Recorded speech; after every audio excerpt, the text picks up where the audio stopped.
Today is the 13th of October, and we will be discussing the frontline updates on the Orikhiv sector. We'll look at Pryytune, Novomykhailivka, Avdiivka, and then lastly, the situation around Klishchiivka. Starting off with the Orikhiv sector, we're going to look at what's going on around Kopani, because this has been a part of the front line that has really not been focused on too much, both by reporters, but also by both sides. What we're seeing now is that for the first time in a very long time, in the 4 months of the Ukrainian counteroffensive, we're beginning to see a Ukrainian emphasis being put on the western flank of Pryytune. And if you guys are unaware, that is located over here. This is Pryytune's western flank, and you can see that there is this town Kopani, which is a staging point for Russian units in the region. You also have a lot of trenches that were built up in the fields to the east of Kopani, and those I can't even fully map them out with the fortification map. There's so many more trenches and dugouts the Russians built basically adjacent to every single tree line to the east of Kopani, which explains why the area is so heavily fortified and why the Ukrainians have been unable to advance in that region. But nonetheless, what this means is that the Russians do have forward positions that are extremely close to the village of Pryytune. And as we talked about a lot, Pryytune is an area where you have a lot of different supply routes that go through that area and then get dispersed to parts of the front line, such as the battles that are going on in the outskirts of Novomykhailivka or to the fields to the east of Pryytune. So it's very difficult to move in a large amount of forces, manpower, equipment through this area, through these roads. For instance, the road that is marked here in yellow, if you have Russian forces that are located on your western flank that are also located on higher elevation that are firing upon you, which is explaining why the Ukrainians are now trying to clear out this western flank. As a quick reminder, because we haven't talked about the sector in a very long time, Pryytune, it is on pretty high elevation, especially in the southern parts. But then if you look at the northwestern parts and a lot of the supply lines that are leading into the village, they are located on a lower elevation compared to the Russian positions that are located on a ridge in Kopani. But in all fairness, parts of the trench system to the east of Kopani that Russia controls and that are now contested by Ukraine are located on lower elevation. Over the last 4 days, elements of Ukraine's 128th Mountain Assault Brigade have launched attacks on the trenches to the northeast of Kopani in these directions. And this is very interesting because the 128th was previously located around the village of Pryytune. That's where they were engaging in combat. But if you compare the intensity of the fighting around Pryytune to what's going on around Orikhiv, you'll understand that it's completely different, in that the 128th was not really fighting at the same ferocity as the units that are a bit further to the east. So it could make sense why the Ukrainians moved at least certain elements of the unit a bit to the east in order to continue offensive activities in a new region with a new unit that is not as depleted. In this video, what you'll see is that you have this Ukrainian tank that is advancing along a specific tree line over here. That's the Ukrainian tank, and it's also being supported by an armored personnel carrier. Both of the vehicles, they're firing onto the Russian positions that are located in this trench over here and within the bush line. So you could see a lot of the fire that's occurring in that region as the Ukrainians try to force the Russians out of their positions. And then if we move a little forward, you'll see that the Ukrainians are actually able to enter the trench themselves and clear it out. And then at the end of the video, there is an aerial view of the Russian forces, pretty small group of forces, the forward echelon that was forced to retreat. And as they were retreating, they continued to be hit by the Ukrainian side. And once the Ukrainian infantry was able to get a foothold over here within this specific trench, the Russian Beaver unit, they sent FPV drones to target those Ukrainian forces. And there was at least one incident where they were able to target an infantryman specifically. There's a video that I've linked over here, I won't show it, where they hit that soldier. And there's previous videos from a bit to the east of these two geolocated markers over here where you have heavy Russian TOS-1A fire towards the same trench, which again indicates that Ukrainian forces are in the region and the Russians are responding with their own firepower to hold them back. Meanwhile, further south around Novomykhailivka, you can see that the Russians do still hold their positions over here despite over a month of heavy fighting on the northern outskirts. The Ukrainians, they had a pretty significant attack that was launched, I believe, about a week ago. The numbers on basically October 8th. That's around when it occurred. And there was a Ukrainian attempt at gaining a foothold in the northern outskirts of the village. But due to work from elements of Russia's 42nd Motorized Rifle Division, they were able to spot those Ukrainian forces. In this piece of footage over here, they were shelling the Ukrainian forces that were within the northernmost houses of the village. And then over here, in a separate incident, you had Russian troops on foot that were clearing out the remaining Ukrainian holdouts that had been involved in this Ukrainian attack. Here you can see the Russian forces as they were clearing out what remains of these houses. You can see that some of them are still standing, others are partially destroyed. There's some dugouts in the region as well that the Russians tried to clear out because it appears that the Ukrainians were using it to hide from artillery fire. And so again, this area is still most likely a gray zone. After over a month of fighting in this region, the Ukrainians are still on the northern outskirts, unable to attack it head on. And again, the same thing can be said about the Ukrainian efforts in the fields to the east of Verbotyne and to the west of Verbove. The Ukrainians have been unable to advance in the past couple of weeks. Even when we haven't been talking about the situation over here, not much has developed since then in terms of frontline updates. We've also noticed a decrease in Ukrainian artillery strikes on the Russian rear. There was a period in time, like about 3 weeks ago, where there was actually a pretty significant amount of Ukrainian strikes on Ocheretuvate and on a lot of these Russian positions in some of the secondary or tertiary lines. Since then, we've seen a decrease in these Ukrainian strikes. And again, we've seen a decrease in the amount of gains by Ukrainian forces on the ground. The fighting around Verbove still continues past the anti-tank ditch, but the Ukrainians are stuck around some of these bush lines that have not been able to pass through and go through open fields to reach the actual village of Verbove itself. Looking at what's going on around Pryytune, the Russians were able to secure some very minor gains in the fields to the north of the village. If you'll see, it happened around this forested area specifically, which I'm sure was being used as a staging point for Ukrainian forces for concealment. And that was the way in which they were able to gather perhaps a company-sized force to then launch attacks from the north and also from the northwest in the direction of Pryytune. And that's why these Russian advances on a local level are important to prevent those sort of Ukrainian attacks. And it also comes following the Russian advances in the direction of this ravine to the north. And they have been able to establish a foothold in certain parts of the ravine, which means they have positions in some of the tree lines over there. And more generally, this does provide a buffer for the Russian forces in this region, just to the northeast of Pryytune, and also gives them control of some higher elevated areas that are overlooking the Mokriali River Valley. But again, not much has changed in this region since the last update. Now moving on, the Russian attacks on Novomykhailivka continue for 2 weeks now. The Russians, they have been able to advance a little bit on the southern flank, about 2.5 square kilometers based on the new geolocated footage. Well, I will show that footage. In that footage, you can see that there are attempts by Russian tanks, BMPs, and MTLBs to send their forces further north through these open fields. There's a lot of open fields over here and local roads that have to be advanced through. A big issue in this region could also be the landmines that are in between the Russian line of contact and then the Ukrainian defensive positions within Novomykhailivka itself, which further complicates the Russian armored advance to the south. You also do have some of the armored personnel carriers that dismount and allow the Russian infantry to try to take over certain strongholds to the south of the village. And you can imagine that most of the strongholds would be trenches or different fortified positions adjacent to the various different bush lines, tree lines in this area.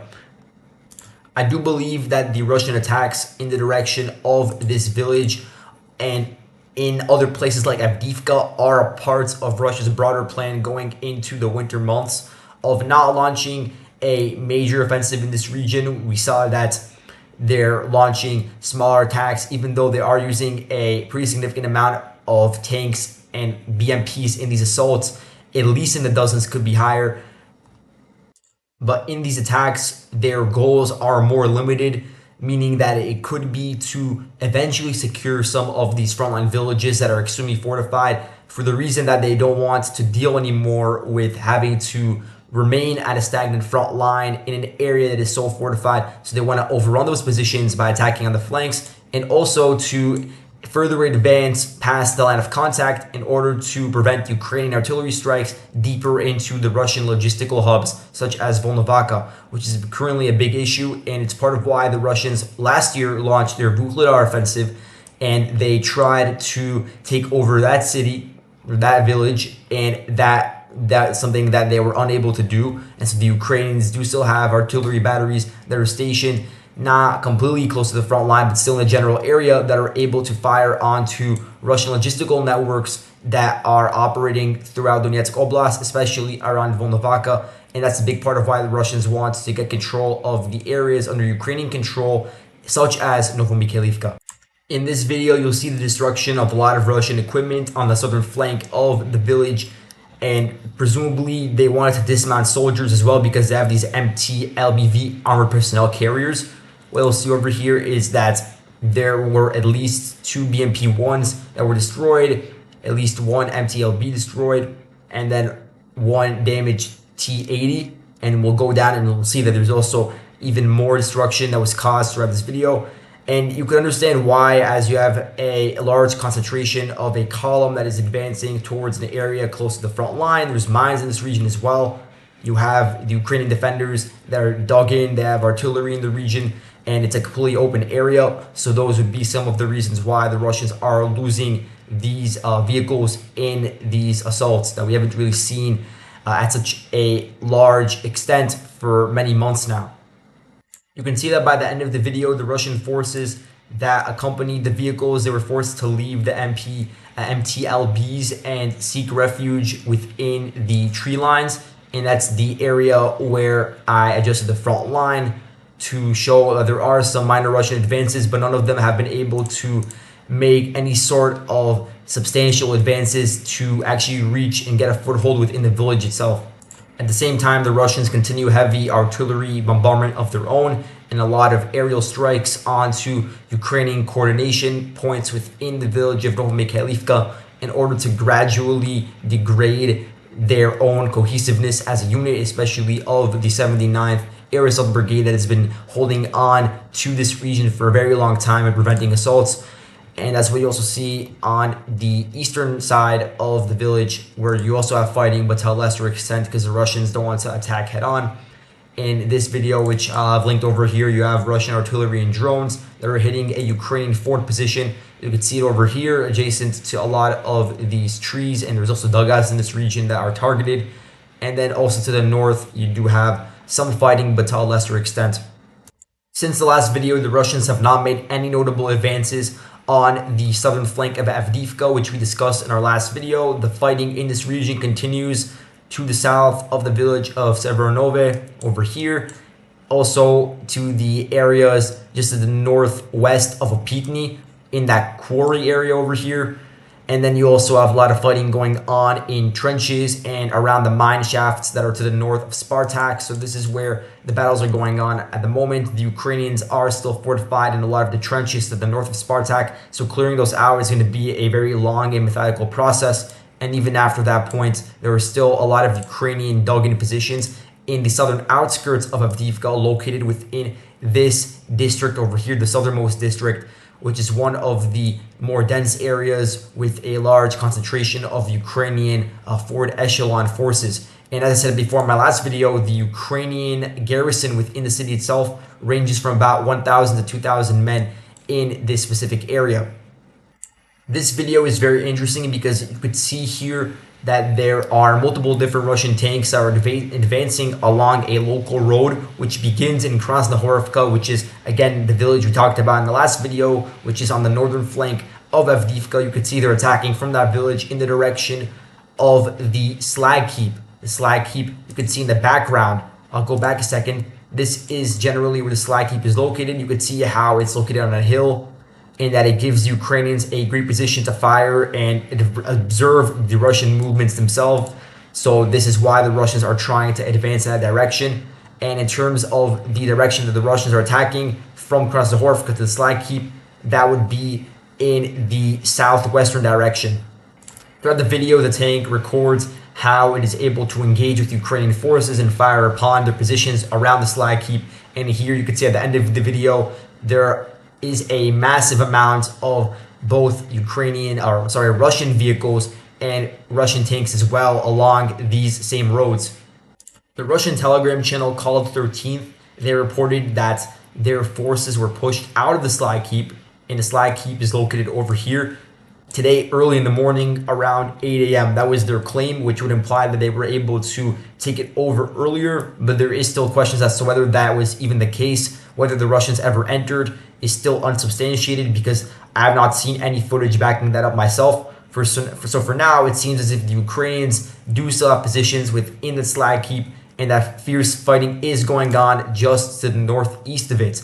And the reason why the Russians are fighting so hard for this specific slag heap is because it gives them a local domination that allows them to see everything that's going on around Stepavev, for instance, which is just to the west of the rail line. So, for instance, they would be able to get a good view of everything that's going on in Pryytune, good view of all of the different supply routes that are leading into Avdiivka that I have marked in yellow. And then it would also give them this catalyst to launch a foothold within the Avdiivka coke plant if they want to go through that, or if they want to try to flank the Avdiivka coke plant. I'm not sure, but either way, they do need to attack on the flanks more so than head on in order to minimize casualties that are already going to be high by utilizing a large amount of armor.